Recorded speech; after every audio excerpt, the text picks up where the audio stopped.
Hello. Yeah, I don't really know why the other link didn't work. Do you Uh, see me? Ah, okay. Yes, Fine. I can see you. Okay. I just don't see myself. Don't know why. it can be. I have to check my whatever. Check your camera. Yeah, my Can you camera hear is me? is fine. The thing is, I don't have access to camera. I have just the audio. I can't like undo my Wait. camera for whatever Hmm. reason. Is it like you're maybe I don't know. I don't know why, but wait. Because you're supposed to come in as a panelist. yes, but here I see my that my camera is off, but I have just audio. I don't have the place, to where to put. Is it the settings of I think the it's from the settings. I'm supposed to. yeah. Oh my God. Wait. Wait. You guys are coming in as attendees. It's supposed not to be so. Mm. Okay, good. Promote.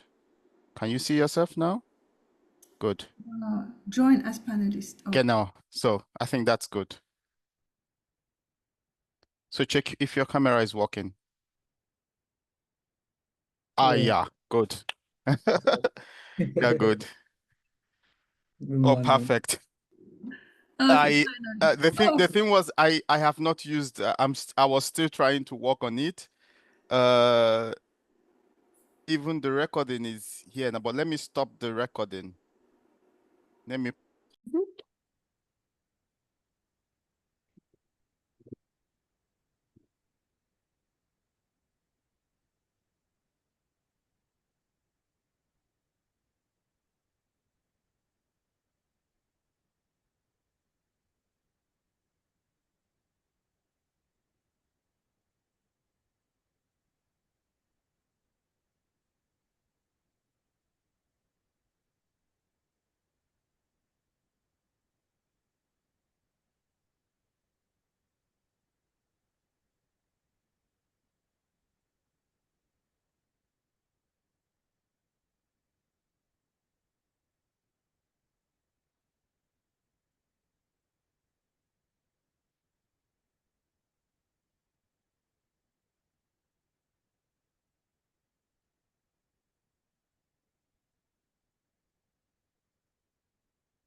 Okay, Sophia.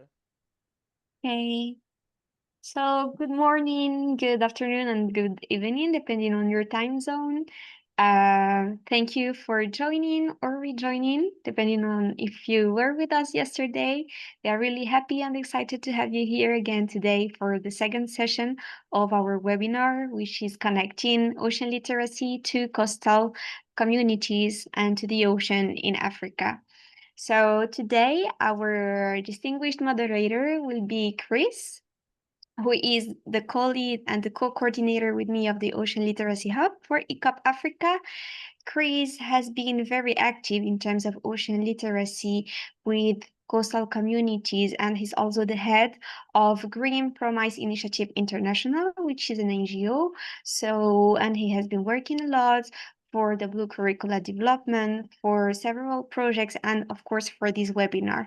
So all of us are welcoming Chris for today's moderation, and of course our distinguished speakers. So we celebrate them, we thank them for their commitment, for their engagement, and we can't wait to start today, which is about connecting ocean literacy to emotions. So Chris, please, the floor is yours. Hi, everyone. Can everyone hear me? Yes, Chris, we can hear you. Okay, perfect.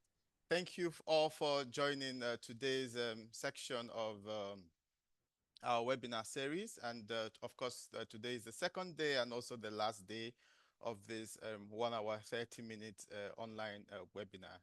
And of course, we know that the main objective of this webinar is to dive into Africa's cultural tradition and emotional connections to the oceans.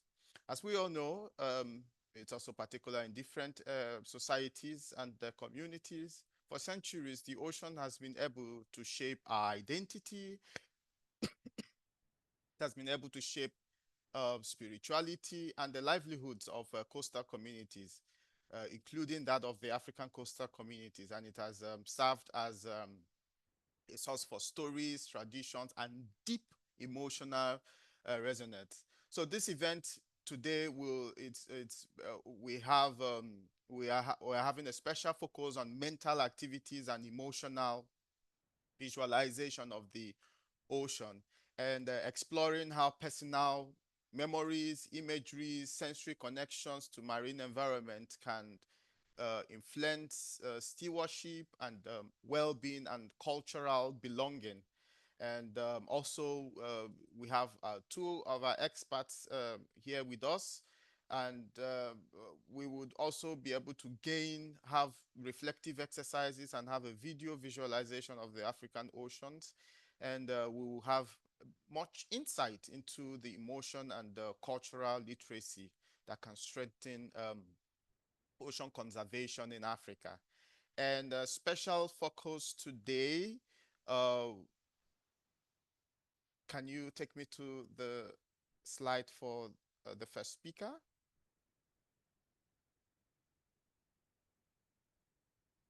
Okay, good. Thank you.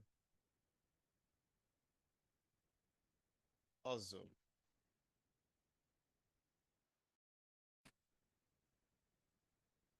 I just took off the earphones. Can you hear me better?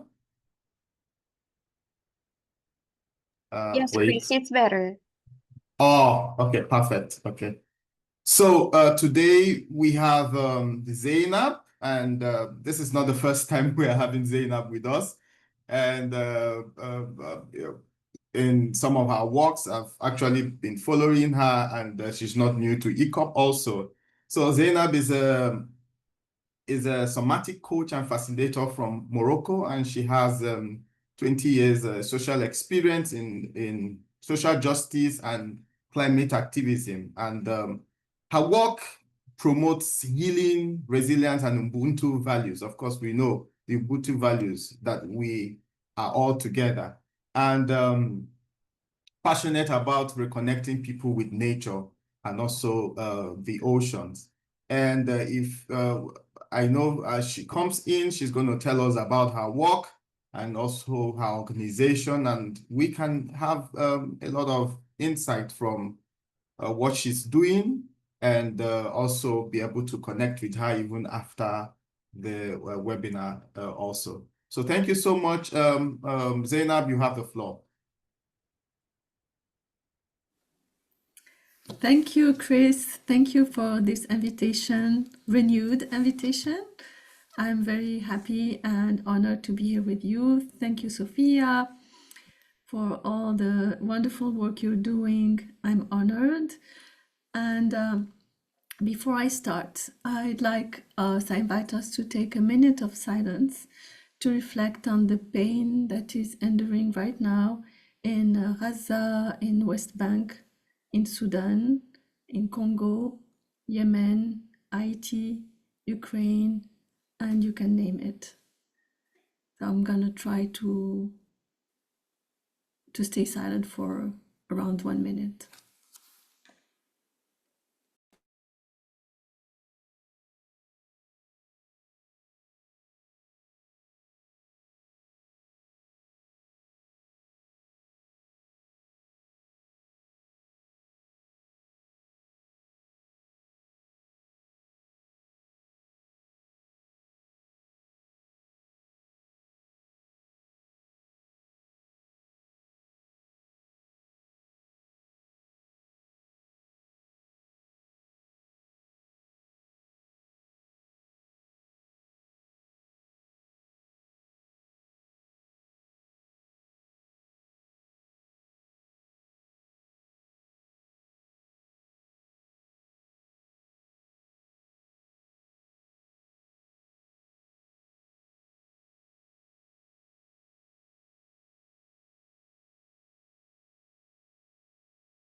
Thank you. Well, so we are here today for a mental activity and emotional visualization of the oceans, right? So maybe I'll talk about my work at the end. So first, before we get there, I'd like just to give some background of why we're doing that. And I'm going to share my PowerPoint, my screen.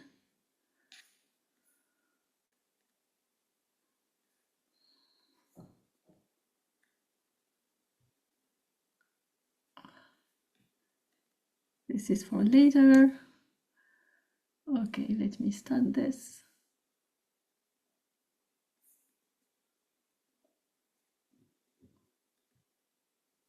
Okay, is it right? Is the screen good? Okay. Okay, so we're going to talk about science. We are with educators, with scientists here, and science is important. So scientists have observed, right, for a long time, the destruction of the ocean. And they have assessed and they have documented the levels of pollution, of contamination, overfishing, the loss of marine biodiversity, the ocean warming, ocean acidification, and yet the degradation continues. So, well, science is important as well, of course, but science is not neutral. Science is shaped by power. So it's important to notice what purpose does this scientific data serve? How is it rooted in colonial and institutional agendas? What other ways of knowing are dismissed and considered unscientific?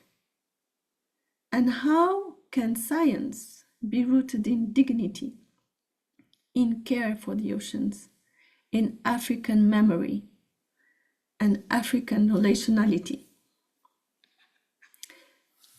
There's a British ecologist that I like. His name is Stephen Harding. And he died a couple of years ago. And he said, science has made us immensely clever, but has not made us wise.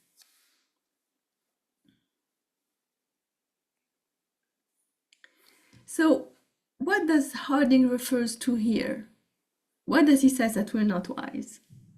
Well, he refers to something, an ancestral wisdom that is buried deep in our psyche.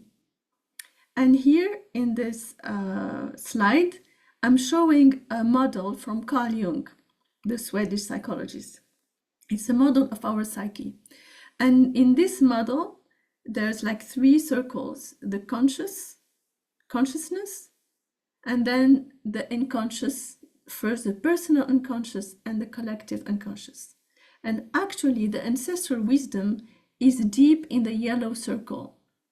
It refers to very old ways of seeing and understanding, a kind of wisdom that is as old as the very first sparks of human consciousness. So what happened here? When and where did we lose our wisdom? So many people speak about a split in our psyche.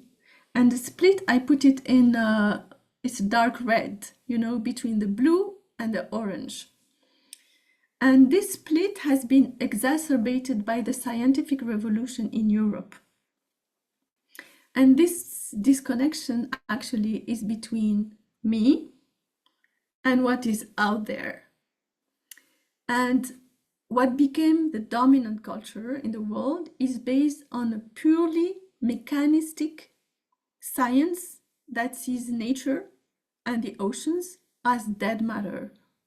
And it sees life only functional and meaningless and soulless. So our psyche kind of shrunk to just one ability, which is the rational mind, that became over-analytical thinking mind. And it dismissed all the other abilities. And this dominant culture spread all over the world with modernity and technology and industrialization and supremacy and colonialism. And this dominant culture sees nature only to like resources, and the ocean, what are the resources, and only the money that they can get from it. And Africa, which is the mother of humankind, of our species, right? Africa is seen as only as a reservoir of resources and cheap labor.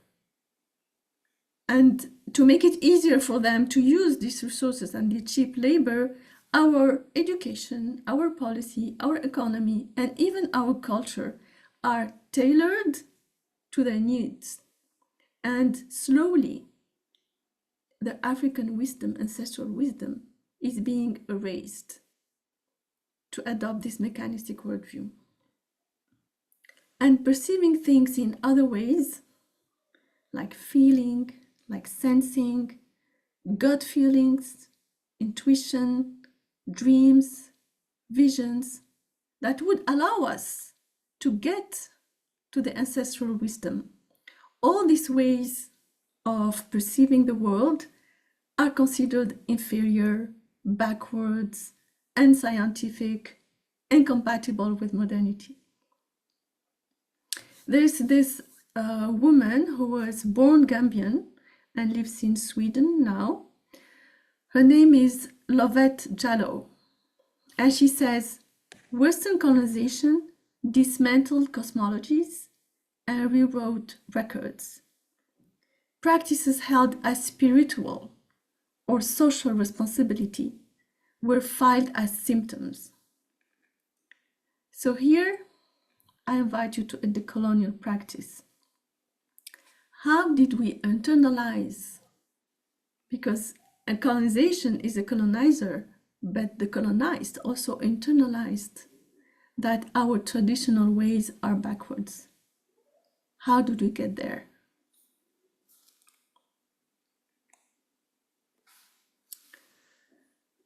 So you might ask, why is this important in our conversation today?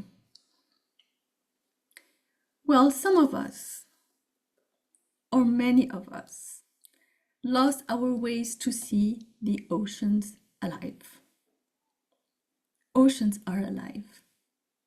Earth is alive. Earth and the oceans are living organisms. They self-regulate, they create and maintain the conditions that support life. You might have heard about the Gaia theory that was coined by James Lovelock in the 1960s. And actually, we are here. Why are we here together? Because we want to take care of our oceans. But we can't take care of our oceans if we don't feel their aliveness, if we don't love them, if we don't feel kinship, if we don't deeply understand and listen to its vast and deep intelligence from 3.8 billion years of life. We can't take care of our oceans if we don't deeply respect, revere, work in harmony. We can't take care of our oceans if we don't reconnect with our indigenous self, our African ancestral wisdom. If we don't feel this, that we are interrelated, we are interdependent, we are interconnected, right?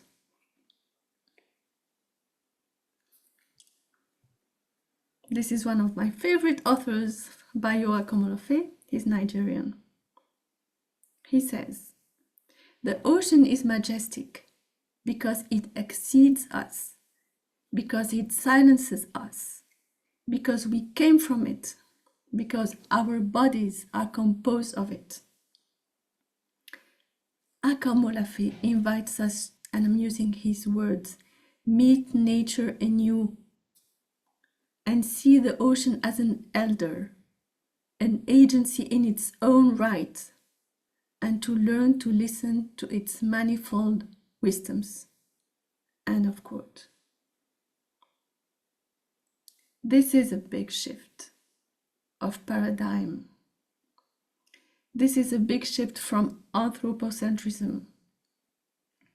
And it's not an easy shift, because anthropocentrism, which is to see human, all life centered around humans, is rooted in a long story of domination, of colonialism, and of disconnection.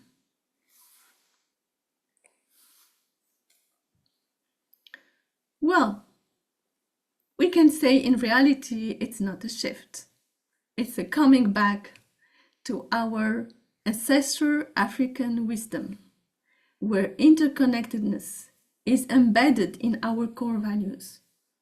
It's in our ethics, our worldviews, our rituals, our practices. So I took back the model from Carl Jung. But in our culture, there's no barriers between the consciousness and the unconscious and the collective unconscious. It's all blurry. Our psyche can, go back between other circles. We like complexity. We like contradiction. We like to move from this and to the other realm. We are comfortable. And to name a few of these philosophies, Ubuntu, of course, that says I am because we are. I'm going to name others, but it's not at all, it's just a couple of them. Ukama, that sees nature as a kin to be respected. Akan, where life force inhabits animals, plants, oceans. Bantu, for whom harming nature is akin to harming an ancestor. Oromo, that emphasizes balance and harmony with the oceans. Yoruba, where the shared divine energy animates and connects us all. Amazigh, for whom nature is an integral part of their identity.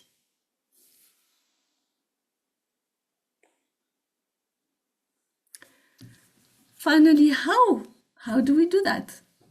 It's nice in theory, but how can we reconnect with the ocean? And I like this Black feminist, Adrienne, she's American. Her name is Adrienne Marie Brown. She says, slow down and embrace awe. And of course, it can seem weird in times of crisis to slow down. But here, it's an invitation to listen to the ocean, to listen to their signals, and to liberate ourselves from the illusion that we control anything. Is to awaken this intuition, this sense of kinship with the ocean, to ground ourselves in something bigger that is supporting, nourishing. Ocean supports us, nourishes us, to ground ourselves in this relation again, to unlearn this dominant way that colonized our minds, our bodies, and our hearts, and to relearn from elders and indigenous wisdom, to open ourselves to the emergence of a new way. And I like to say the emergence again, because emergence is an interesting concept in biology, where emergence means that the collective properties that are critical for life to thrive, it is the collective that counts, and we cannot explain the collective from the individual parts alone. Like the sum is bigger than the parts. So emergence means deep and radical collaboration. And in nature, the birds, they travel in flocks, the ants, the bees build together, the fungi develop its network. It's just something natural. It's now in our biology. Emergence, to allow emergence, we need to embrace change. Change is happening. We better just be humbled and embrace it. And to allow emergence, we need to tap into our love for the ocean. The love is in our DNA. It's called the biophilia.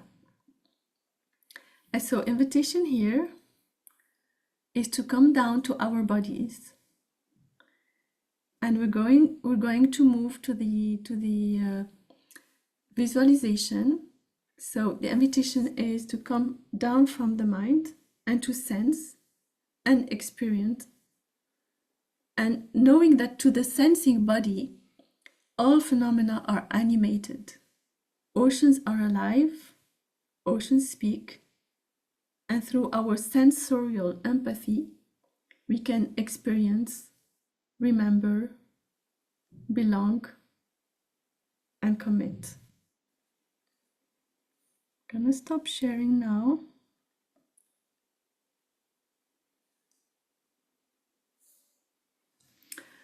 And I move to the visualization experience, but before that, I'm going to transition through a grounding exercise. I'm going to use some music for that.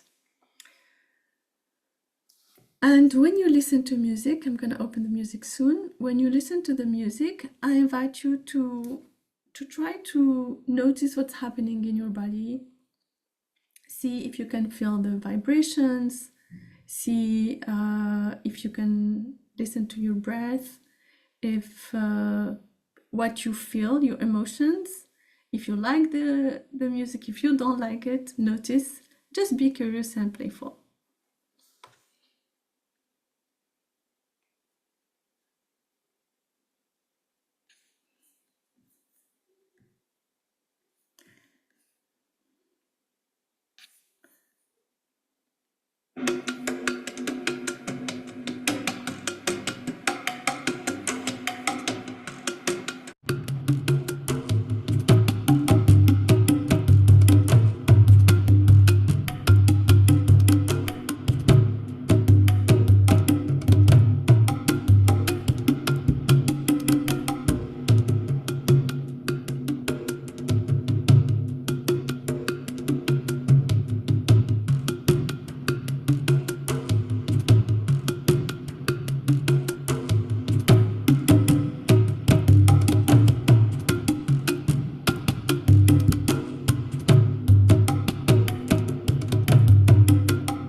Okay.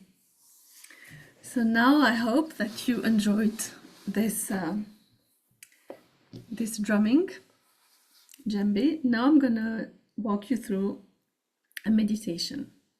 So first, just adjust your seating, your body, sitting.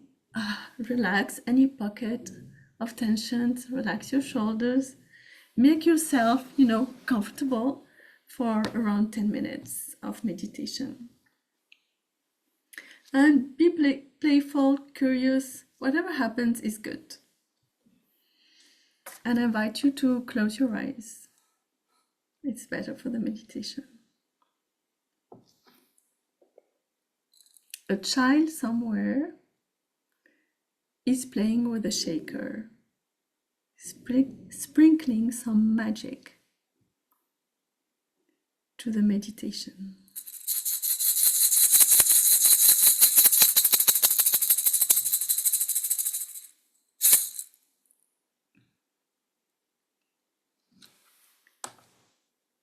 Now, in your imagination, stand up. See yourself walking towards the door of your house. It's dark outside. It's a night. You go out and walk. If you have a place that you like near the ocean, imagine you are heading to that place. Otherwise, just let your imagination play.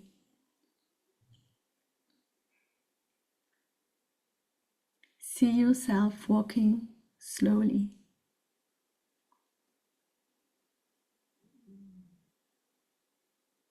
We are practicing slowing down.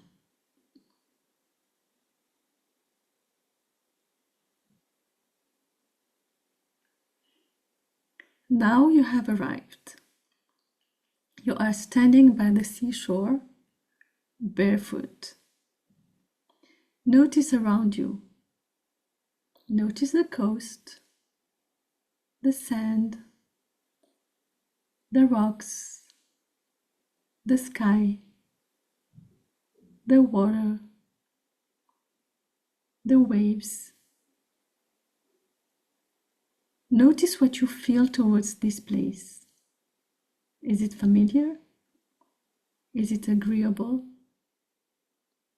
Is it strange?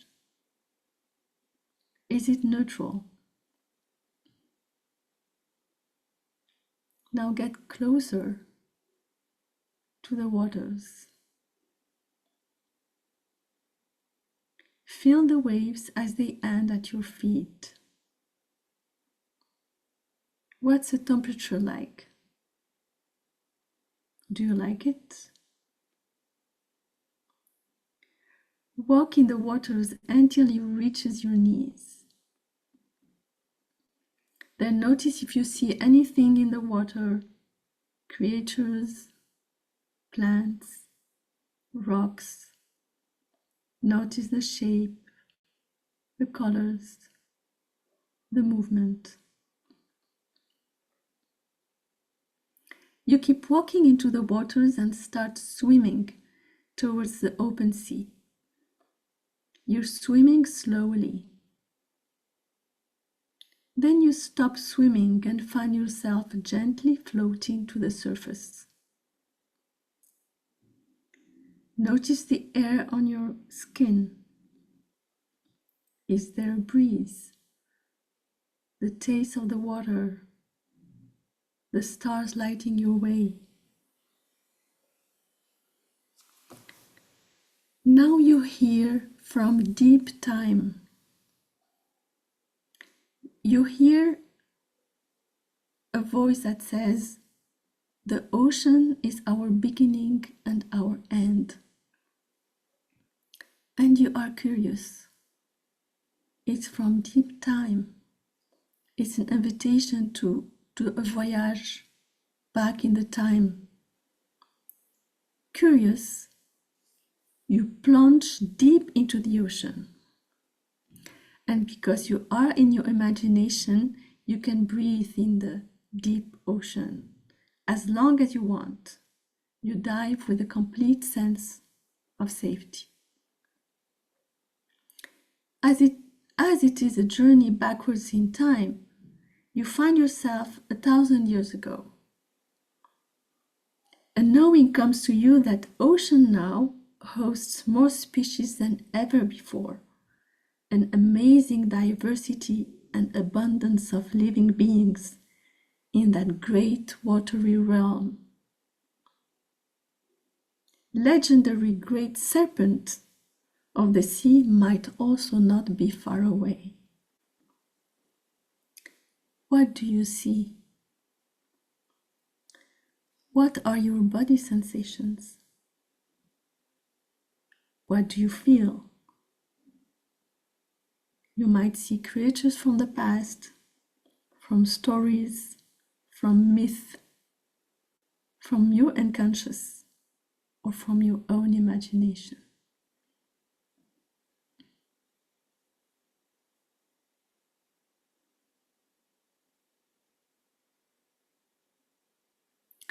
Now you dive deeper into the water's velvety embrace, enjoying the sensation of sinking into time, back 100 million years ago, to the time of the age of the reptiles. Continents are closer, and the Atlantic Ocean is smaller. Temperature is warmer, air is humid.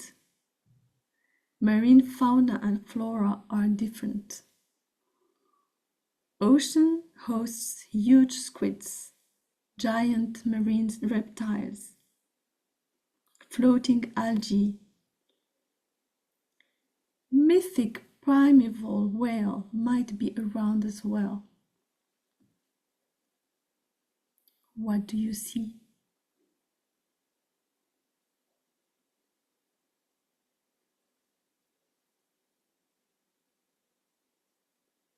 What are your body sensations?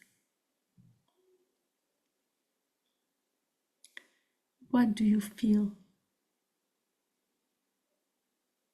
Again, let whatever creature come to your encounter.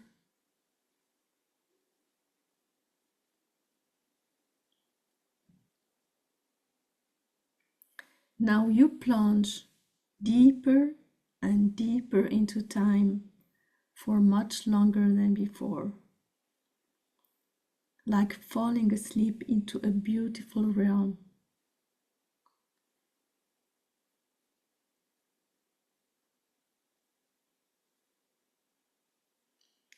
You reached 3.5 billion years ago. There's nearly no oxygen in the atmosphere.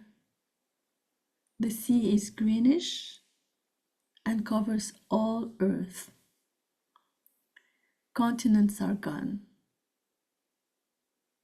Now shrinking yourself thousands times smaller, you dive in the bottom of the ocean, where it holds large colonies of bacteria, the very first living beings on Earth.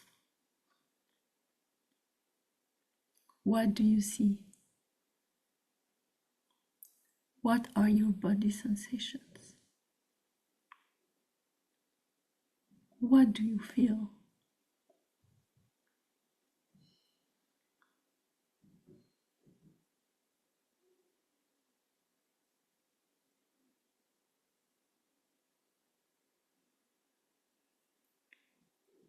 From the present time, the same child is playing with the shaker, breaking the spell and calling you back to our present moment.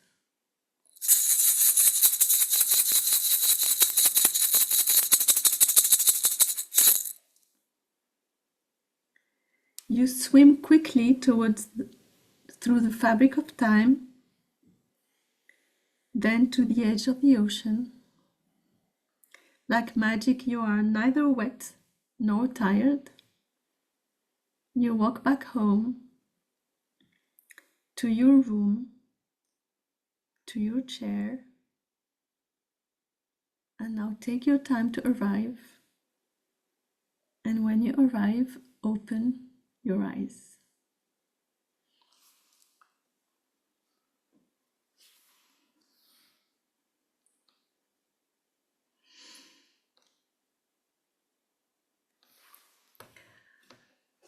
So I'd like to hear, is it possible to have the participants? Yes, they can put in the chat.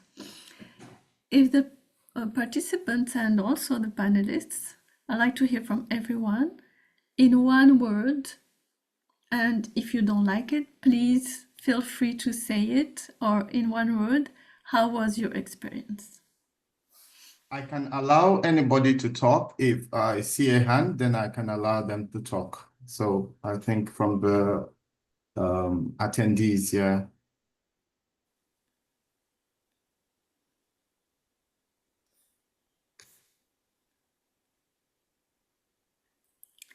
Magical experience we have in the chat.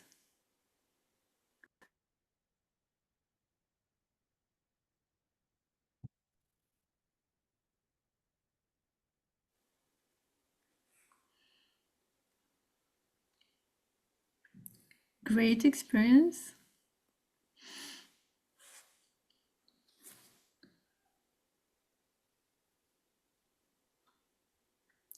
Dreamy and colorful.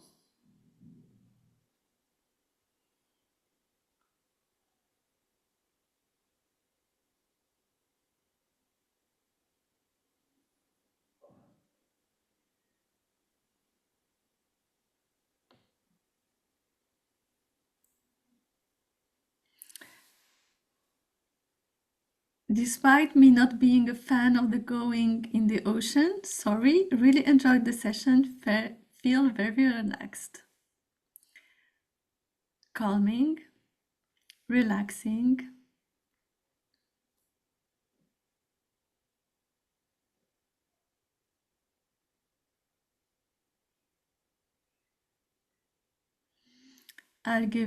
Feel connected to the ocean in a new way.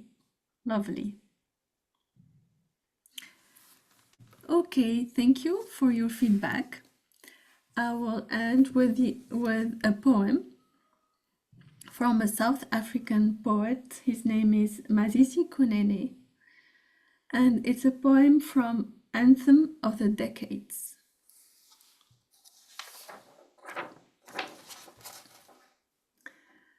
They told me of the great meeting of the oceans, of how they sang the anthem of the ancient winds that blew from the back of the primeval whale. The continents were but islands of the spirit, floating on the eternal waters of creation. The great serpent of the sea rose from the depth, its scales glittering with the memory of the stars. It spoke in the language of tides and eclipses, and the priests of the deep listened, their ears tuned to the whispering corals, to the echo in the conch shell. They said, "The ocean is our beginning and our end. It is a great bowl from which we all drank, the calabash of life, carried on the head of the moon. Do not curse the whirlpool that swallows the canoe. It is the path to the ancestors, the circular journey home. We do not fight the sea, we befriend its rhythm. We read the messages it writes on the sand. We know the season of the great fish by the dreams of our children, and the tides retreat by the sorrow in the old woman's song. It is the keeper of all secrets, the great silent one. Its foam is the laughter of those who left at dawn. Its roar is a chorus of the royal ancestors, demanding we remember their names."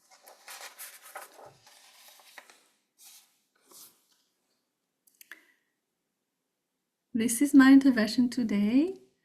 I'm going to just put in the chat my website, the access to my website, and two resources that I work with. It's called The Work That Reconnects and the Good Grief Network.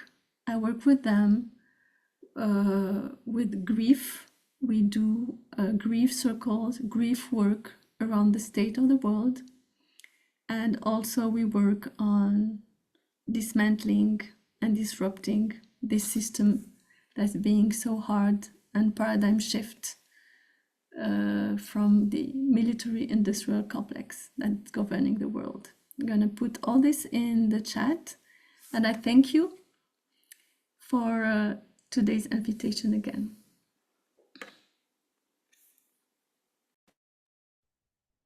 Oh, can we get some reactions from people? You can use the reaction buttons, and I think it's really an interesting section with Zeinab, and we've really learned a lot, and we've learned that the ocean is truly alive, and we should always resonate with it because the ocean gives us all. We have to come from a place of deep respect. We have to come from a place of gratefulness. We have to come from a place of reverence to the oceans. When we look at, of course, science has always told us that life began from the sea. And we all should understand that the sea truly has always provided us with all we need. And it's only left for us to give it our own part. Let us not just look at it as a resource. Let us truly look at it as a living being, just like our ancestors have always.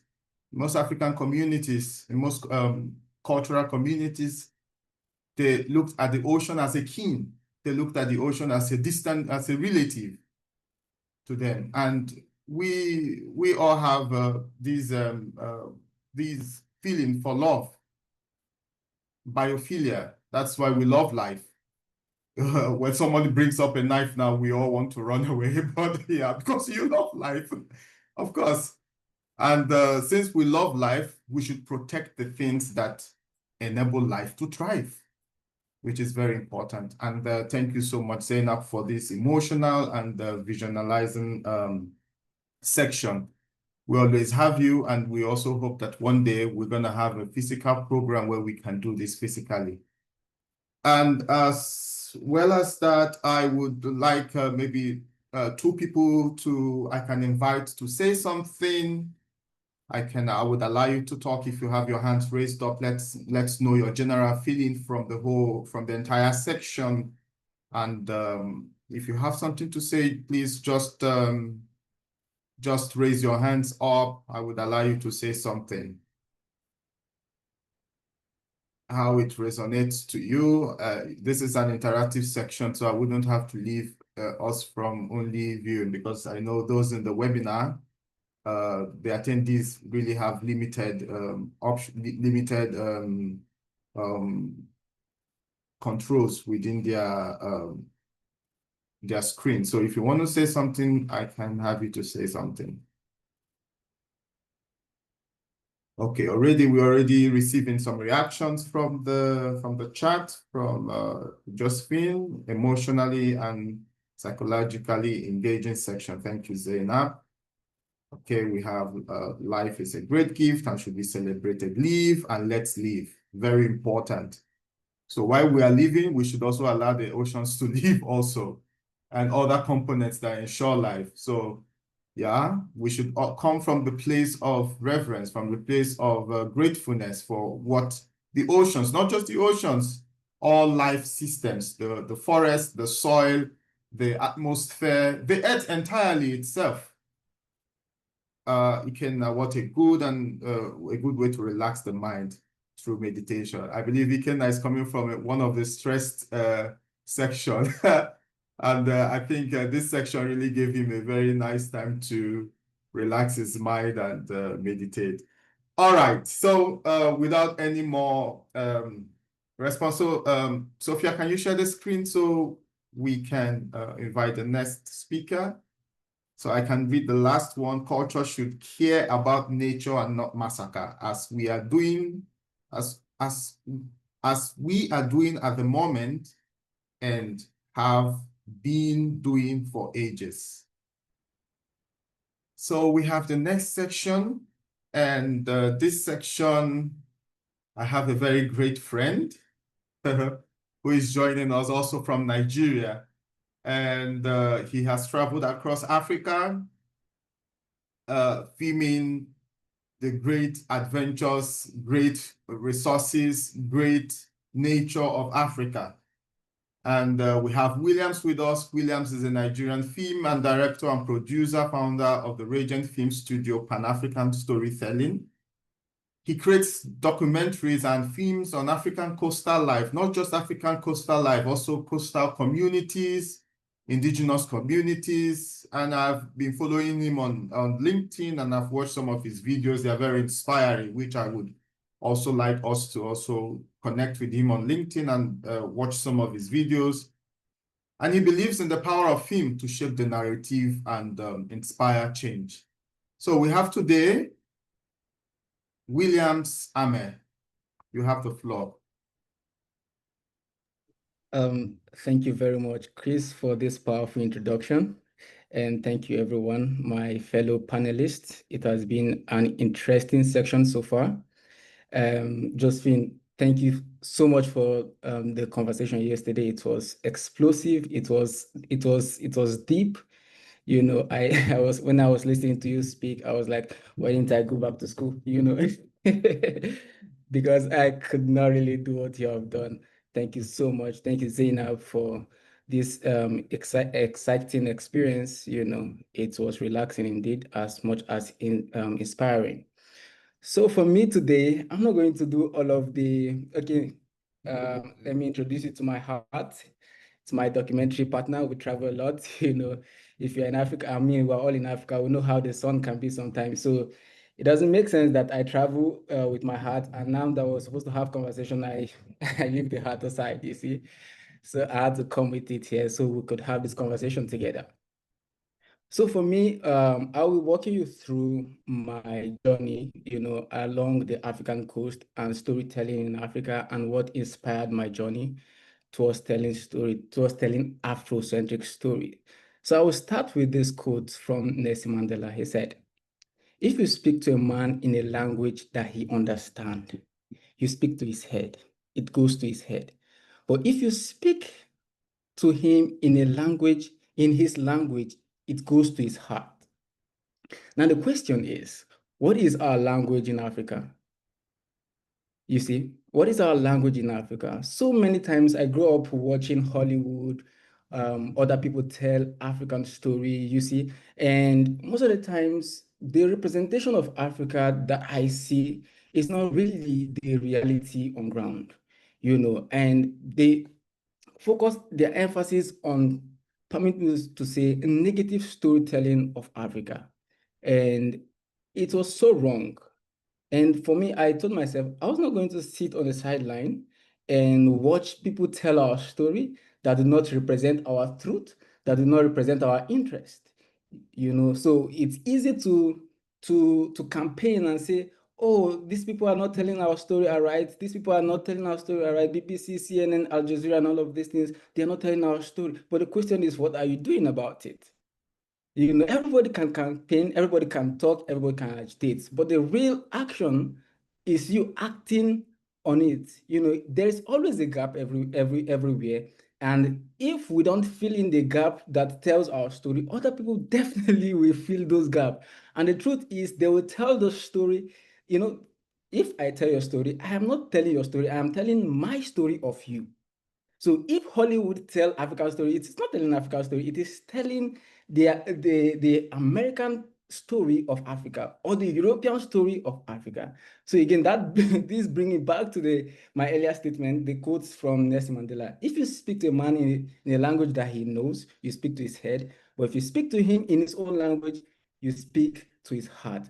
And for me, using story to communicate our essence as Africa is me communicating our story in our own language so that fellow Africans are able to understand, the essence of of who we are as Africans, And yesterday, while Josephine was speaking, she made mention of the Omowo Festival, and I was just there recently, and it was a fantastic experience.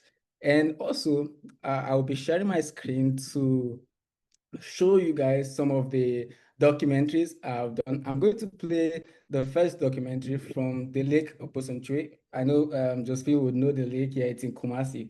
When I went there, the first time I went there, the way the people revered that particular lake, it was surprising. I mean, it was awkward because I'm not used to these things. When we got to the lake, everybody knelt down and they were just putting their hand in the water and were just saying, and I was the only one standing, and everybody was looking at me, go down. I was like, oh, this is so serious. This is serious. I had to join in, So it is so I'm going to be sharing a video I made from the lake with you guys. So it was said, if the lion doesn't tell the story, the hunter will. The journey of forever has begun, and we will tell our stories as we travel through time.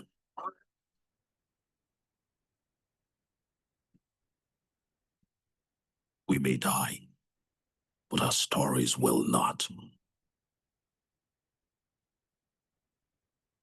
Africa.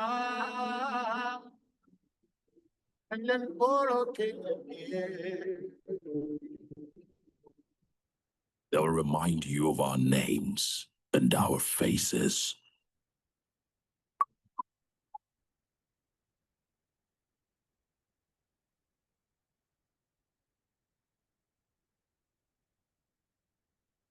So thank you very much for watching that. Yes, so yeah. So that was a short clip from a documentary I did in the Lake Bosomtwe. So interestingly, the lake has been the source of their everything.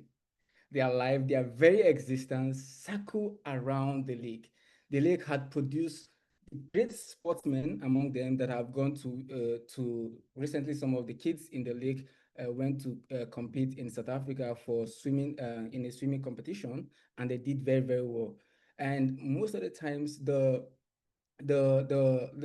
lake there is the major source of revenue in that community. And if you go to that lake, the way they clean the lake, you will not see dirt, you will not see garbage around the lake. They take the sanity of that lake very serious. So now, beyond the commercial value of that lake, they come to the lake and do libation, pray, and they believe that the spirit. So I was having conversations with them. I was like, so is it that this water that we both drink, that we both bath with, is what you guys pray to and really believe that? I mean, I have a bottle of water here. Like, do you believe that it is H2O, like the water that we both drink and bath? I mean, what? Talk to me. And they made me understand certain things. That what we see with our eyes is mere water, but it is beyond water. It is life itself. It is a spirit that has shaped their very existence. It's a spirit that have kept them together as a community. It's a way they interact, is a way they find expression. So it goes beyond the liquid that we see, as water and all of this thing. It goes beyond it. And that is why, because they find identity and they find themselves around the spirit, the essence of the water, they're able to not just revere it, but protect it. They're able to cherish it, care for it, just the way they would care for themselves. Now, African oceans for a very long time has been a means of survival, but then there's a sad reality that comes with you know, the African ocean experience. That is the deterioration of our cultural literacy, especially when it comes to the oceans. Now, if you go to Nigeria and other part of Africa, the place that you see most of all of these garbages and waste are the oceans, are the water body. You know, and the question is, we have Mami water, we have all of these sacred and deities that we relate to the marine world and all of these things. But if we so still revere these sacred deities, how then do we have the guts to go and throw garbages at the abode of these deities? If we so revere this ocean, we acknowledge the contribution of this ocean to our very existence, how then do we carry garbages and discard them into the water bodies?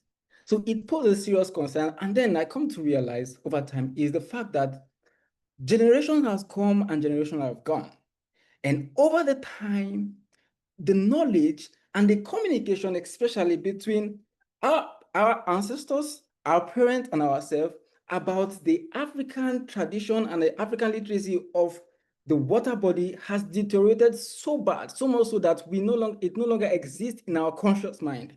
So we consciously and unconsciously treat the water anyhow. And the thing is this, you can go without food for many days, but you cannot go without water.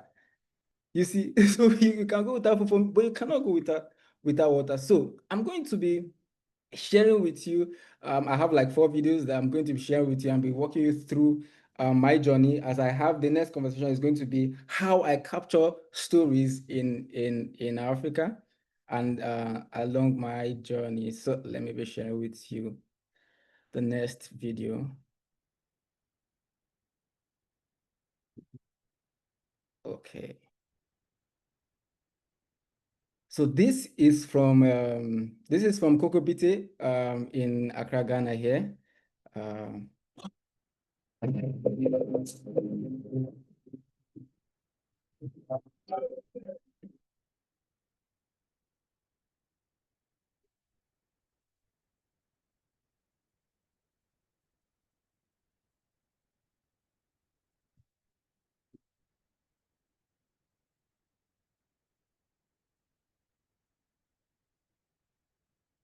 So let me play it again one more time so that we can have the conversation.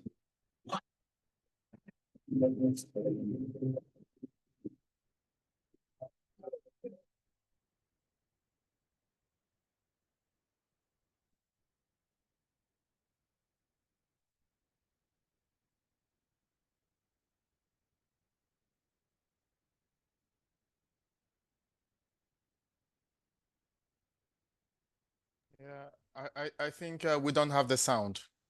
Oh, really? Yeah, we don't have the sound. Oh boy. Okay. 1 minute. I see my screen. Yeah, we don't see, we just only see you. We don't see the video. Okay. Okay.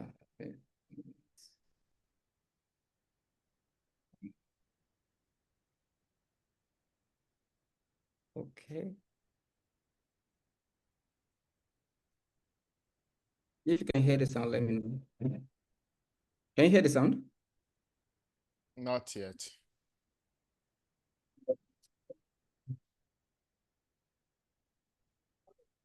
Do you hear the sound? 9. Oh boy. What's going on? The first one, did you guys hear the sound? Yeah, we had it.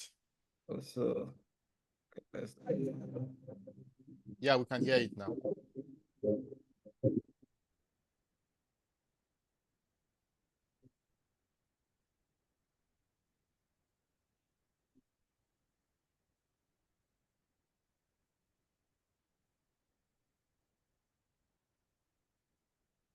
all right. Welcome back. So, how do I go about capturing or telling my stories in Africa? And the thing is for me,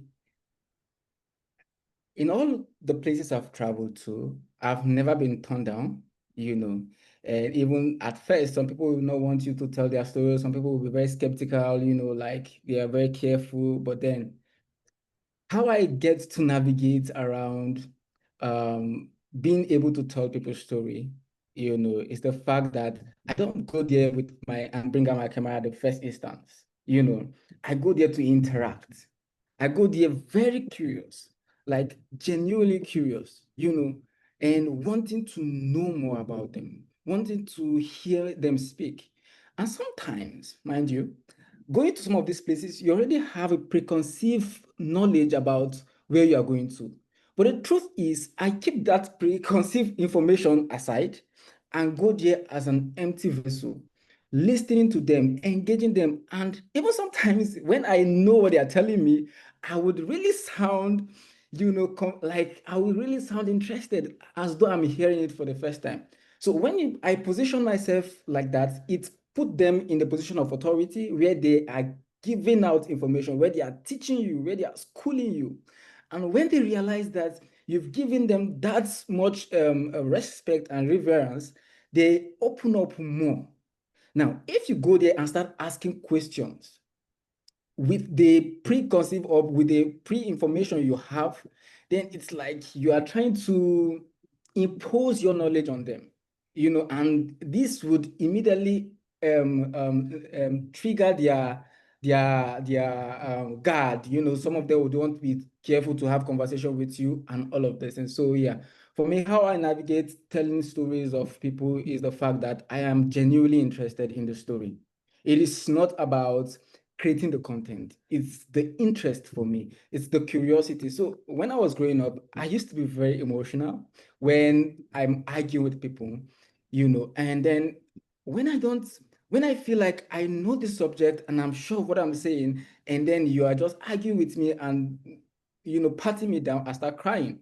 You know, I will start crying rather than speaking up and all of this. And so for me, I believe that, you know, rather than having conversations and say, oh, no, African is beyond what BBC is showing us, Africa is beyond what CNN is showing us, I cannot have those conversations without being able to show you, you know, that the reality of Africa differs, you know, largely with what we are seeing, you know, on CNN and BBC and the rest of other exploitative media that are only interested in exploitative storytelling. Now, I'm going to share with you another video, and I'll also go on to my next point. Stick with me.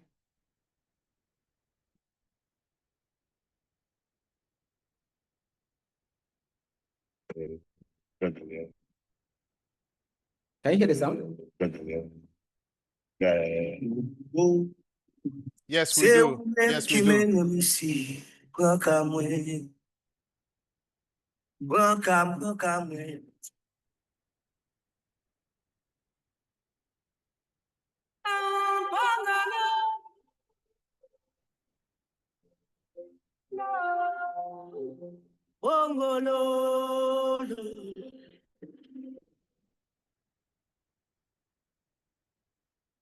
Welcome back. So the video I just shared with you is from Elmina Castle here in Ghana. And I choose to share this video because I want to address a very, very sensitive topic. And just the way we are celebrating our African coast and ocean and trying to enhance the African ocean literacy, here's the sad truth, that most of our African coasts have been sold out, have been bought, have been exploited. And that is why if you know Ghana so well, you know that Ghana was not always Ghana. It was known as the Gold Coast. Now, Ivory Coast is named, the coast of Ivory, the Ivory Coast that we know today is not the name of the geographic area. It is named because of what the exploitative colonizers would gain from that area. We also have the Slave Coast, which borders around Benin Republic, Togo, and Nigeria. And we also have here the Green Coast, which is Liberia. Now, this coast that was our that we built our community around because we find our essence there, has been desecrated, has been partitioned, has been bought, and then it has been manipulated to convey us, and exploit us, not just our mineral resources, but our intellectual resources.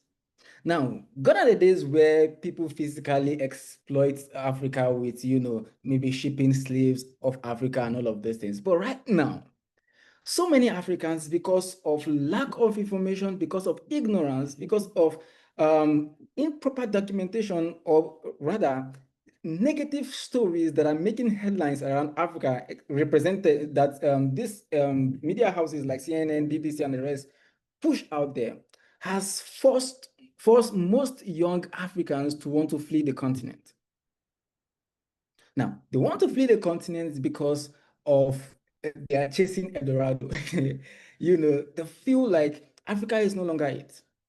Africa is no longer it. So this coast that we had built our community around, that was so much revered, has been used as a means to transport our ancestors, our parents, our great-grandparents, to a foreign land.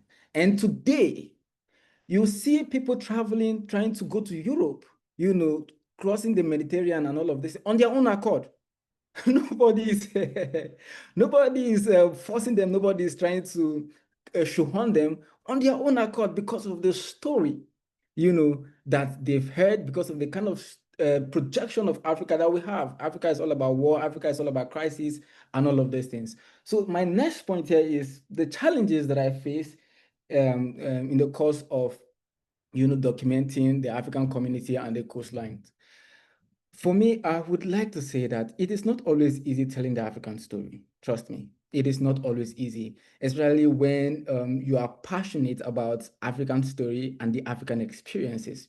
The truth is, you have to transport yourself from point A to point B, and it is easier to get investment and collaborators when you are telling stories that sells sympathy, that sells pain, that sells negativity. So you get people wanting to jump on board, all in the name of impact story, in the guise of impact story. They would want to invest more on negativity, on stereotypes. You understand? They want to invest more on stereotype and negativity. And if you are telling those kind of story, you get a lot of collaborators, you get a lot of investments and investors, who want to come on board with you. But when you want to tell the African story from the position of strength, it is not always easy. So most of the times, when I do other jobs and all of that, I get a paid gig, I invest my resources back into traveling, to tell African story from the position of strength. And I think my time is almost up, so I will share the last video before I round up. Okay.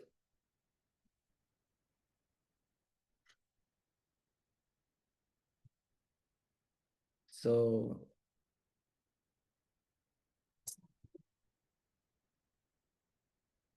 can you hear the audio? Can you hear the sound?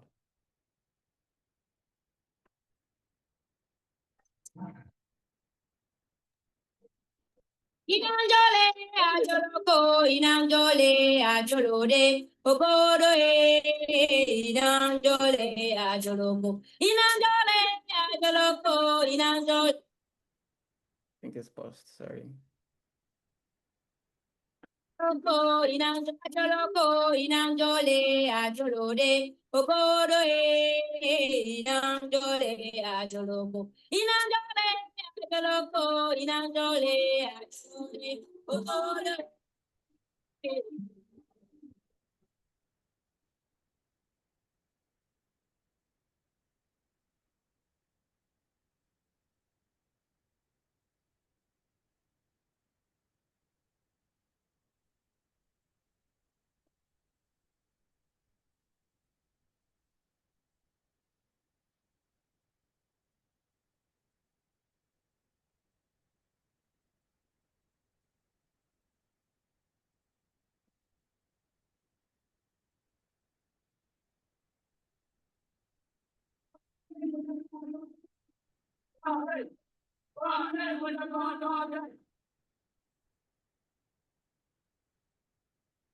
Thank you. So welcome back. So yeah, that would be, for the sake of our time, that would be the last video I'm going to be sharing and summarizing now. So storytelling has a way to shape our realities. You know, storytelling, we are a product of stories. You know, a world without story is a world that is blind. You know, so we are a product of our story. So yeah, for advocacy, for a change in our present realities, we need to invest more in storytelling because we become what we see and what we hear. And Zainab played the djembe earlier, and I was like, oh, I need that sound for my next video. You know, it was so nice. Yeah, so yeah, I believe that the more we get to educate ourselves and our children and the rest of the world about our African realities, share our African experience, because it is our language.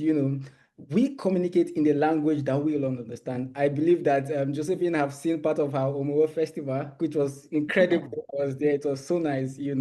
And also, when we communicate in our own language, we speak to our heart. And once we speak to our heart, it is easy for us to evoke the change that we want in our community. Thank you very much for this opportunity, Chris, and the whole team. I will really look forward to doing this again with you all. Thank you so much. Thank you so much, Williams. Thank you. Thank you. I hope everyone really enjoyed this section and also to look at his perspective and his travel stories. And of course, we know that if you don't tell your own story, if you're not able to tell your own story, your enemy will tell it for you. And of course, if you don't tell your stories well, your enemies will tell your stories. So it's very important that we Africans should tell our stories. And we should also learn to speak with the oceans, because when we speak with the oceans in the language it understands, it can build up conservation and build up protection. So thank you so much. And looking at the chat, you will see that I've dropped the LinkedIn profiles of all our speakers. Please try and connect with them. I've also dropped yesterday's section, the video of yesterday's session, also with the passcode. So those of you who were not here yesterday, you can watch it. And also we have the current ongoing webinar series, questionnaires that we are currently working on. And so please go look at the webinar. Go look at the questionnaire and fill it up. The deadline is 11th of October 2025. And I have someone who is raising his hands up. I think that's Jimmy Oluwasegun. So I would allow him to speak, then we can move to the polls. All right. Thank you very much. Please, can you hear me? Yes, we can hear you. All right. Thank you so much, ECOP team. Thank you, Josephine. Thank you, Ikena. Thank you, Zainab. And thank you, Williams. All of your perspectives since yesterday have been absolutely fascinating. Quick one to the organizers. If it's okay, please share all these different links, especially the recorded sessions, the links to the recorded sessions, maybe via emails. That would help a lot of persons be able to follow up. And in fact, the questionnaire, the survey questionnaire. So that's one. I actually want to ask a question to Williams, right? Which is about storytelling. I truly understand the perspective of, telling a particular kind of story. And that's the kind that a lot of persons want to invest in. But how do you balance telling what I call the truth versus what the people are selling to you?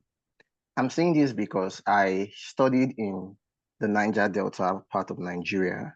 Okay, so I lived there for 5 good years. And something was very, very common amongst the people, because that region happens to be the oil production section, oil exploration hub of Nigeria. There was serious oil pollution in that environment. They suffered massive fish kills, everything you can think about as a bad vice or bad consequence from oil exploration happened there. But it turns out that there is not enough media attention to this place, to these regions. And as a young scientist who majored in marine environmental management and pollution control, every time I had to take part in certain research, every time I had to take part in anything that even related to media publicity, because I did a lot of work on advocacy too, you see the people getting defensive as though you're telling a wrong story or they don't want a particular stereotype about them. These are people who actually need help. Hydrocarbons have been linked to cancer and so many other vices, and they are suffering it. They can see it.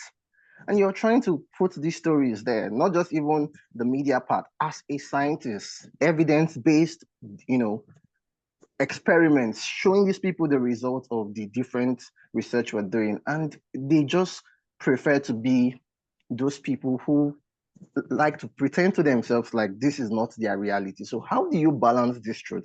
Because I understand the perspective you're coming from, telling a particular kind of story that doesn't have to do with pain, agony, empathy, which a lot of persons would jump on. But sadly, that's the reality of some of these coastal communities. So let me just allow you comment on that, and we'll see where it goes from there. Thank you very much. All right, thank you very much for that important question. So the thing is this, I always say that we have the right to our stories, and our stories is both sad, good, bad, ugly, everything.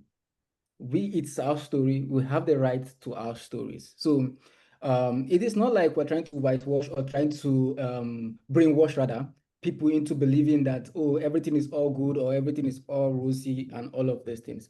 And you see, to this particular question you asked, I'm presently working on a project with a group of Ogoni people who were displaced from their settlements in 1996, and they are currently in Benin Republic.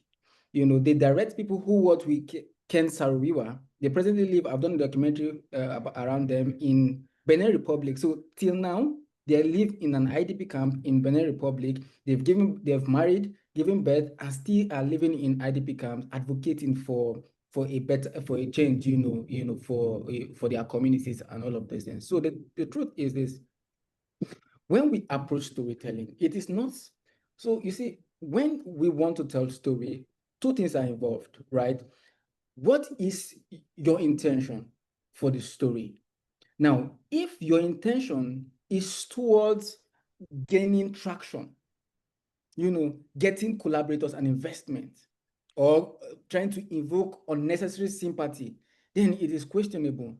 But because again, it is when you see somebody in pain and you have the voice, you have the skill to tell that person's story that is going to bring solution. So some stories are only made for virality, not for solution. So sometimes when you see storytellers go to tell story of pain or sadness, it is not to bring change, no. It is just for virality, and that is it. So when we want to tell our story that of course, shamefully or sadly for us, might not necessarily be the best of of us as people and all of these things, it should come from a place of love, it should come from a place of empathy, and it should come from a place that the story should be driven towards solution. Not creating content around virality and just for the sake of the story and all of these things. So basically, that's my response to your question. Okay, I would like to say something on that. Then we can move to the polls. I know that most of the times it comes from two ways. Sometimes communities becomes protective against stories because they do not want problems from the government. And we all know that. They do know, especially oil producing areas. So they don't want you to come and create more problems that they already have for them. And sometimes, on the other way, sometimes it's just like during the slave trade, there was this particular woman who was freeing slaves from Louisiana. I can't remember her name. She said she would have freed more slaves if they actually knew that they were slaves. So sometimes you want to tell you want to tell their story to free them, but they don't know you're actually gonna help them. So as quick as possible, please, just because of our time, let's just move straight to the polls immediately, because this is also very important for our research purpose. So let's go straight to the polls now. Sophia, can you share the screen while I share the polls? And please, this is something I want you to understand when you're filling the polls. Do not close it. If you close it, it's difficult to get it up again. So as it's on the screen there, just fill it the way it is. Because when you close it to come back, it gives you troubles to come back to it again. I don't know why the Zoom system makes it that way. Chris, please, just before moving to the poll, can you hear me? Yeah? Yeah, I think Ikenna wanted to say something, so if we can give him the floor. Okay, Ikenna, Before please, can you please shoot in in 2 minutes or 1 minute as possible? Okay. All right. So regarding the question from Jimmy, just like William said, okay. So I will say yesterday, before I presented the poem about yesterday, so I was talking with a friend who comes from the riverine area, and I was asking him, how does this affect you? Like, what is the stuff that affects you? And he told me about the oil pollution and being a seafarer who has, been to one of those places before. And then that was when the line of what I wrote in the poem came to me. I gave you no restrictions to explore me. So meaning the ocean doesn't give us restrictions. We explore, but on our own hand, we tend to, put things down. And because we don't want to draw attention doesn't mean that we will see things that are going wrong and we will not speak about it. So we'll keep speaking about it. A wise man once said that evil prevails when good men do nothing. So you can't just fold your hands and because you don't want issues, you don't want it. We'll just keep speaking. It may not happen in our own time. The change we are looking for may not happen in our own time, but so far as we keep speaking with us, we are building a bridge that will be enjoyed by the future generation. So I believe we don't just have to keep quiet. We will keep on talking. We'll keep on creating our awareness. We'll keep on doing everything we can do within our power. And I believe everything will fall into place. Thank you. Okay, thank you, Ikenna. I launched the polls now, and please remember, don't close it. Just fill it the way it is, and it's 10 questions. So, can you all see the polls on the screen?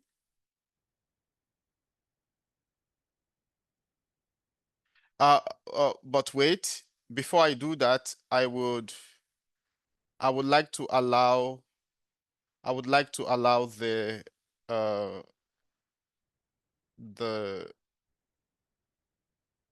party. I would like to allow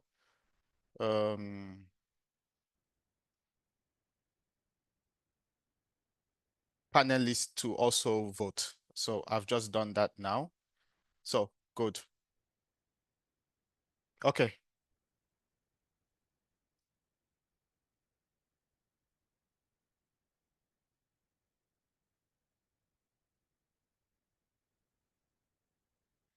And so we have the first one, which says, when you think about the oceans, what emotion do you feel most strongly? We have peace and calm. I think this is a multiple choice, so you can choose two or more as you wish, but I think it's just the one that you feel most. We have two. How do you usually visualize the oceans in your mind?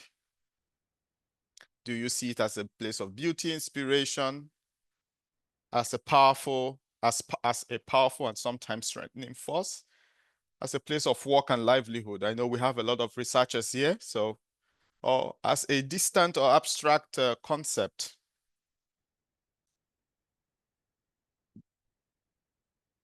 Then we have 3. Do you feel spending time near the ocean improves your mental health?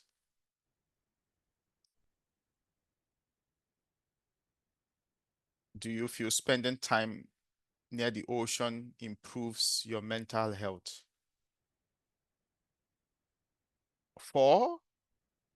Do cultural or personal fears about the ocean, myths, dangers, drowning influence how you relate with it? I guess we had somebody yesterday, including Ikenna and Urias, who said that they really fear the ocean because of they had family members have experienced fear of drowning. They've had near drowning experience, or a family member was drowned to the ocean. So, number 5.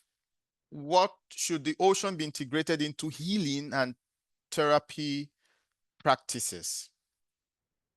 Like blue therapy?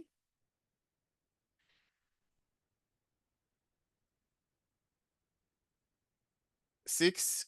Which artistic form do you think best expresses emotion, connection to the ocean? Music, dance, poetry, storytelling, film, and media. 7. Does your emotional bond with the ocean influence how you act towards protecting it?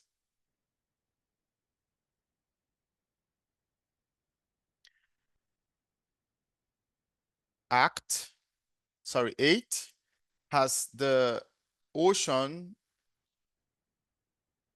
ever inspired you to create art, writings, music, performance?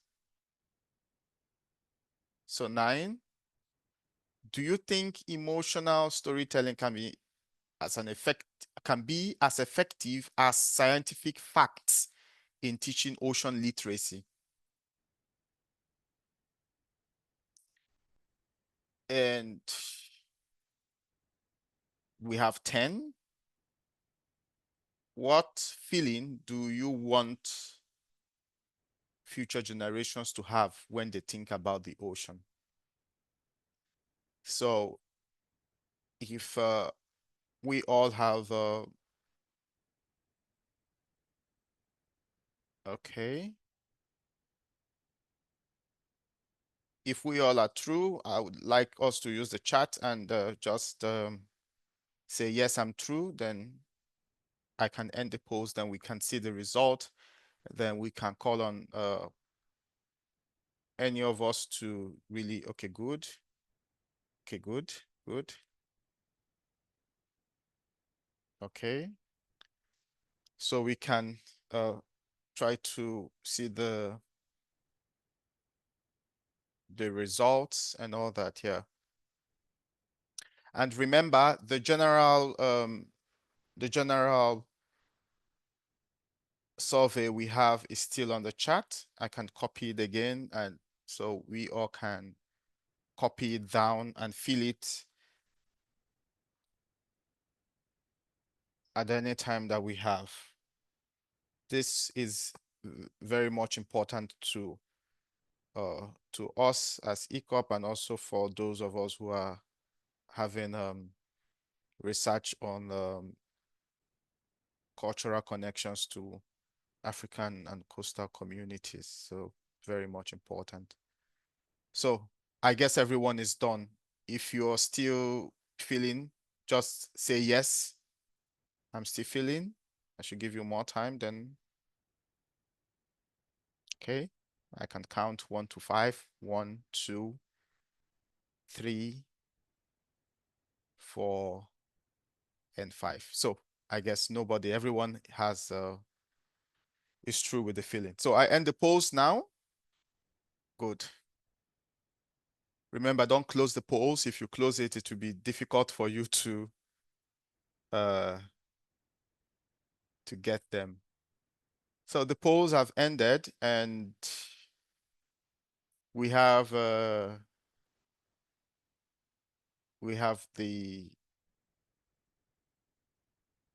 the results. So 88% of us participated in the polls. And so we have the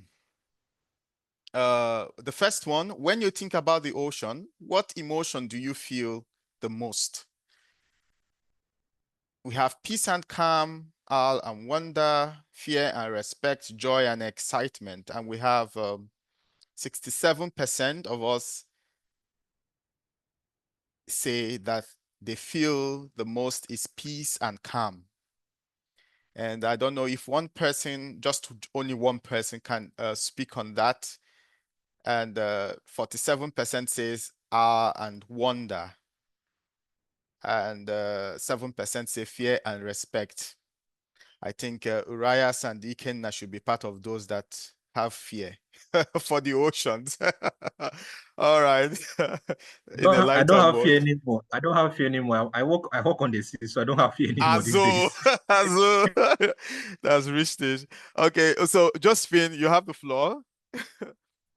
Yes, I think I would want to talk a bit about the peace and calm. So I mentioned yesterday that I just love being at the beach. I find the space just calming, the sound of the waves, the sand that. So when I go to the beach, I often take my footwear off because I want to feel the sand between my toes. I want to walk in the water, just at the shores.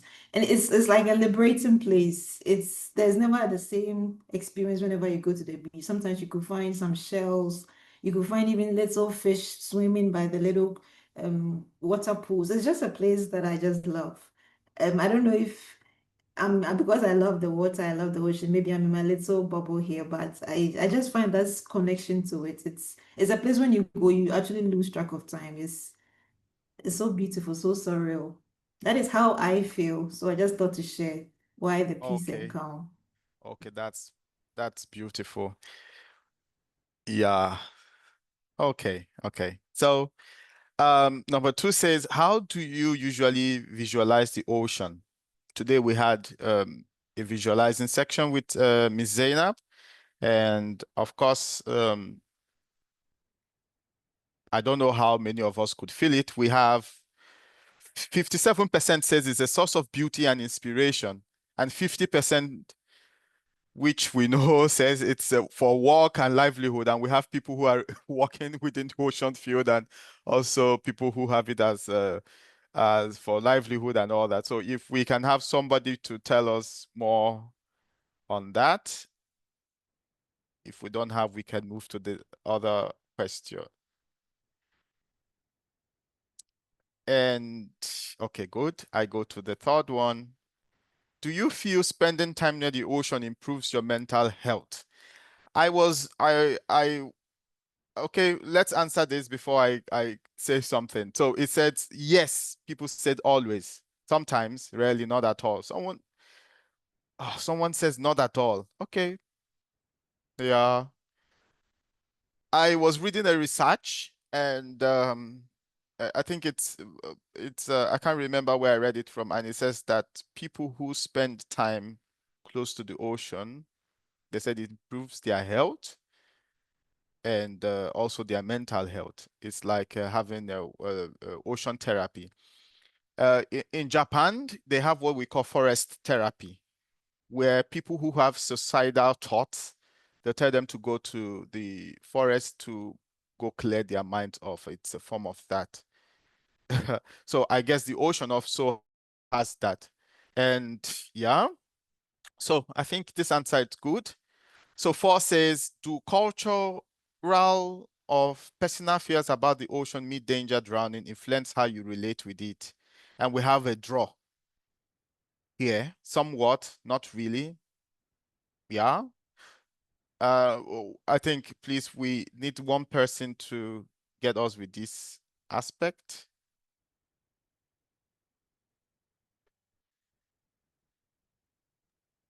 Okay, like yesterday I said, my parents, especially my mom, did not want us to go close to the river or close because of my cousin who drowned there. But I'm actually a seafarer. Actually, most of the time, like in a year, I can spend 8 months at sea before even coming on land, or sometimes 9 months at sea. So it has not just become a source of livelihood to me, but most people think about the trauma and every other stuff. But I believe the ocean has a way of resetting our minds and reshaping our minds to see possibilities, to see things differently. Most of the time after coming back from the sea, I just start to see life differently. I'm just like, what is in this life that people are struggling for? People are where you are. Just live your life freely, be good to everybody, be kind, because the ocean gives you a different perspective of life totally. It shows you how free life should be, and life shouldn't be a struggle. So why all this struggle? Why all this hate? Why all these fights? Why all this, everything? So the ocean has a way of reshaping our minds. So that's what I believe. So I don't Okay. think the trauma part of it. Yes. Thank you very much. Yeah. And I always tell people the reason why the ocean is so wide is to accommodate all.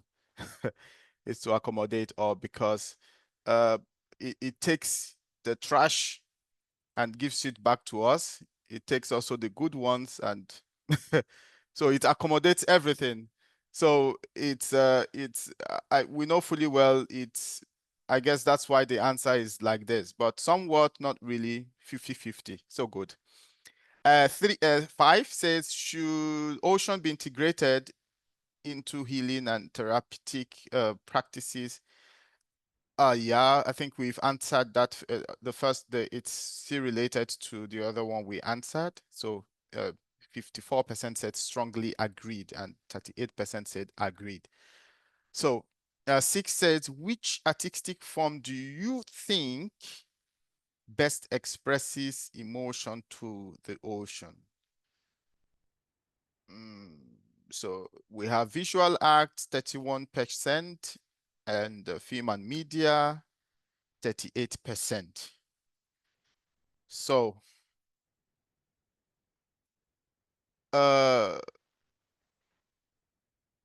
I know if we have this as a multiple choice questions, we would have had many more, because this is supposed to be a multiple choice question. I don't know why I don't know who made it to be single choice.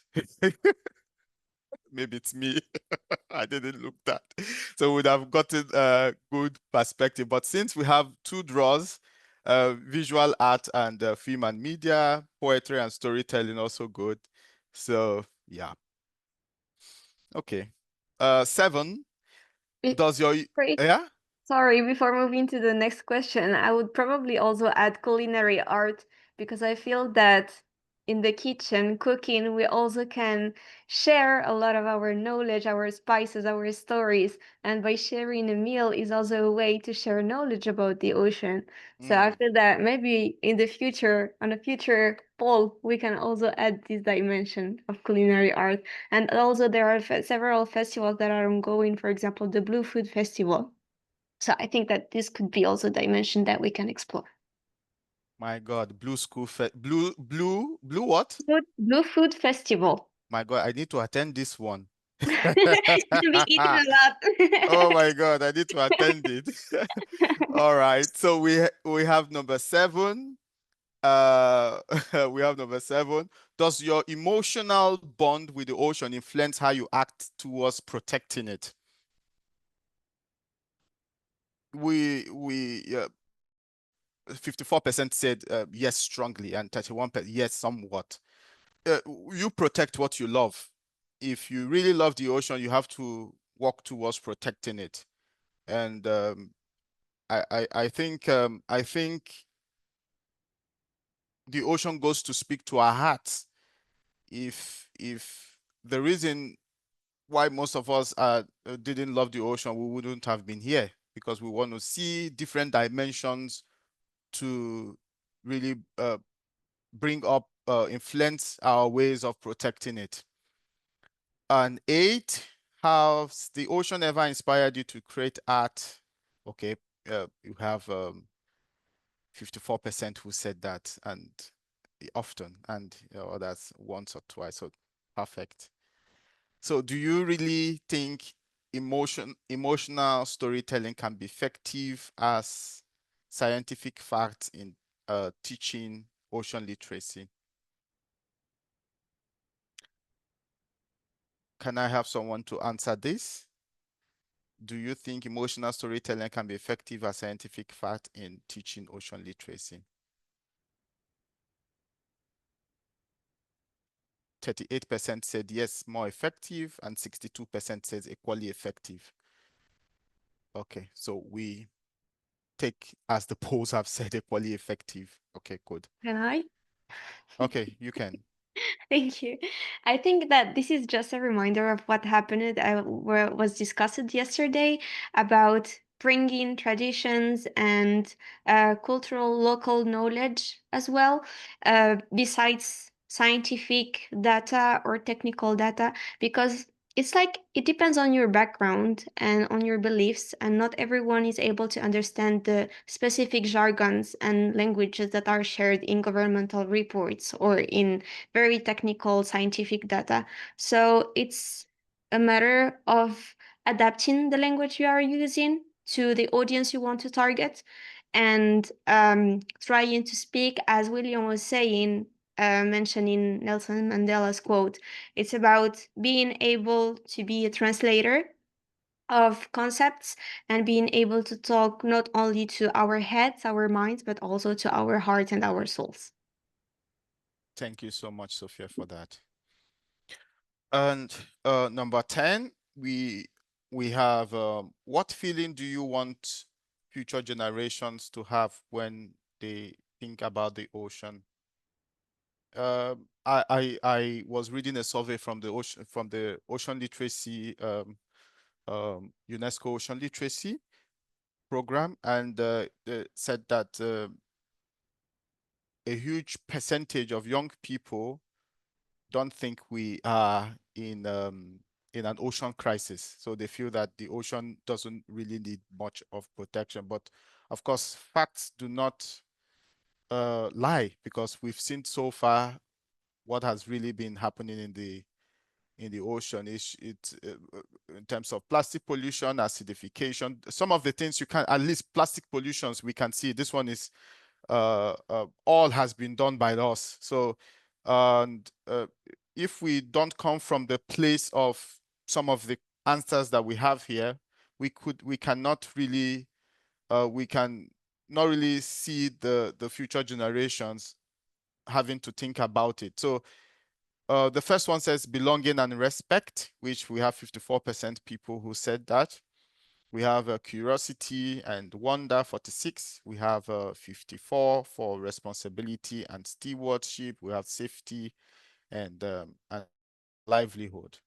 So I think this is the last question, and maybe someone can just give us a talk on it before we close it down.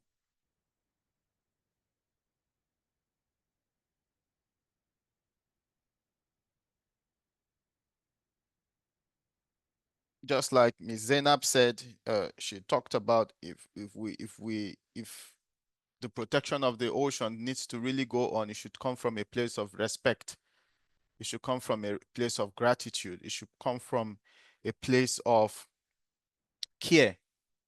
I know even especially in the indigenous people, when they want to take, even in the Igbo tribe themselves, where I come from, the Igbo tribe, when healers go to the forest to take out maybe a herbal plant for healing and all that, they actually pray towards it and say that whatever ailment that they would apply this thing on, that the person should get healed from it, and they give respect to it.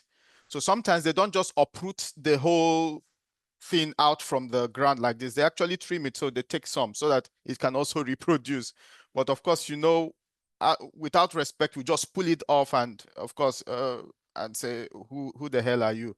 So if future generations are to protect the are to have this good feeling about the ocean, it should come from any of these, from belonging, from respect, from wonder, from responsibility, and stewardship. So thank you so much for all participating in the polls. And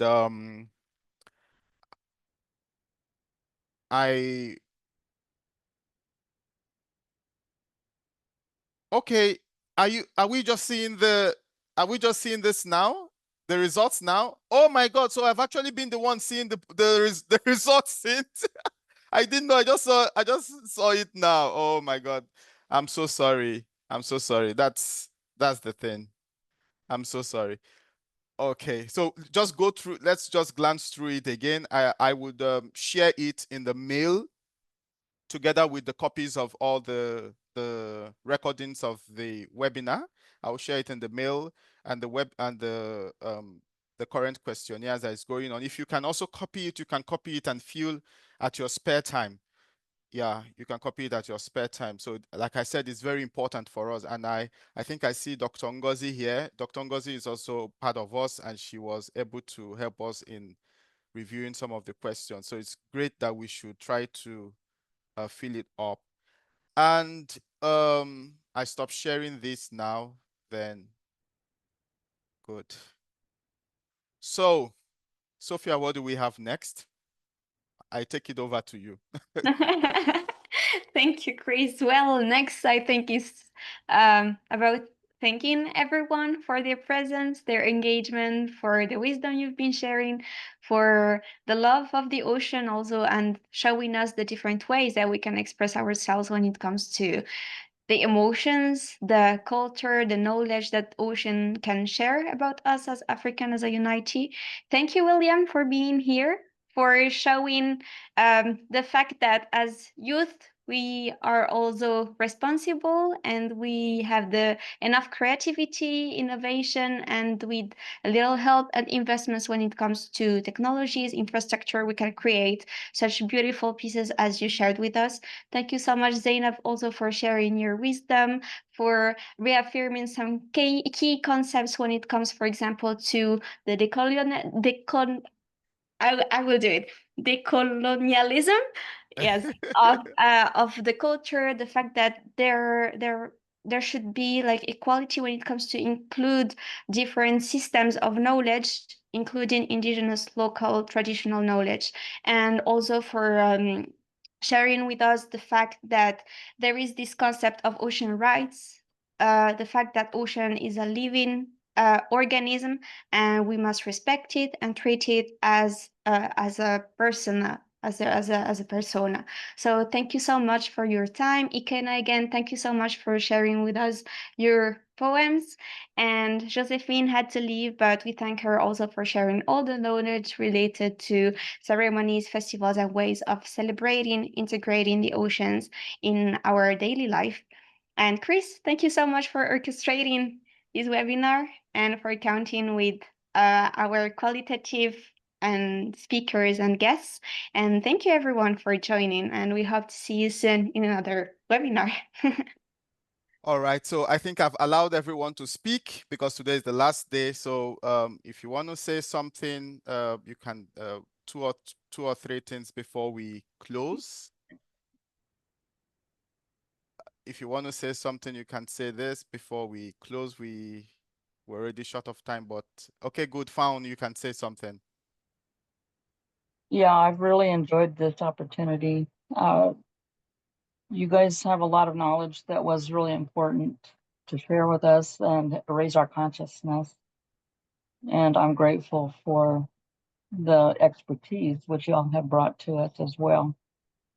And I live in the desert, so I don't have access to the ocean, but I love it. I have been to the ocean a few times in my life, and it is really important for us to be sharing this information with people, helping them to be aware of how much the oceans affect us.